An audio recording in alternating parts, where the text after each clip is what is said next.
রাঙ্গামাটি জেলা অপরূপ সৌন্দর্য, পাহাড়ের কোলে হ্রদের স্বচ্ছ জলরাশি, ঝর্ণার কলতান, আবার পাহাড়ের চূড়ায় যেন মেঘের খেলা। সব মিলিয়ে কেমন লাগে? হারিয়ে যেতে ইচ্ছে করে না?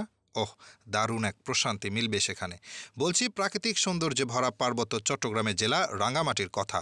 কাপ্তাই লেকের বুকে ভেসে থাকা ছোট্ট এই জেলা শহর আর আশপাশে সর্বত্রই রয়েছে অসংখ্য বৈচিত্র্যময় স্থান। ছুটি কাটানোর স্থানটি যদি এমন প্রাকৃতিক সৌন্দর্যে ভরা হয়, ভালো না লেগে উপায় আছে?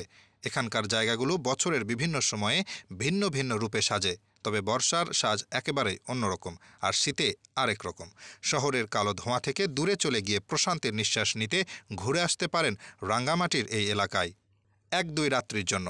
ইকো ট্যুরিজমের ধারণা নিয়ে গড়ে ওঠা বেসরকারি পর্যটন কেন্দ্র টং ইকো রিসোর্ট কাপ্তাই জটিঘাট থেকে আসাম বস্তি সড়ক দিয়ে যাওয়ার পথে ৩ কিলোমিটার দূরে কাপ্তাই হ্রদের পাশে গড়ে উঠেছে অনেক রিসোর্ট ও ঘরবাড়ি।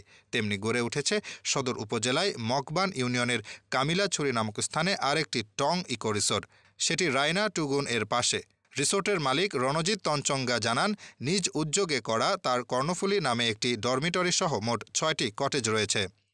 ১০ একর জায়গায় মিশ্র ফলজ বাগানের মধ্যে আলাদা আলাদা জায়গায় পাহাড়ি ডিজাইনে তৈরি করা কে না থাকতে চাইবে এই রিসর্টগুলোতে।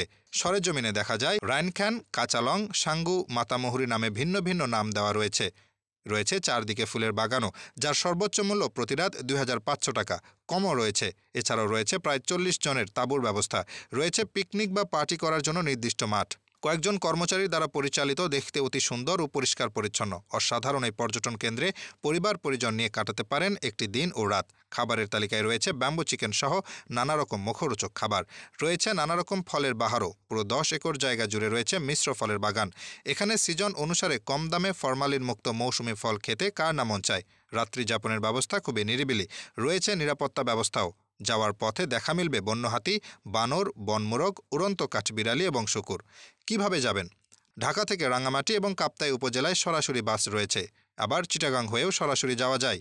যে পথেই যান না কেন খরচ হবে ৬৫০ টাকার মধ্যে। বাসে উঠতে পারবেন কল্যাণপুর, কলাবাগান, সায়দাবাদ থেকে।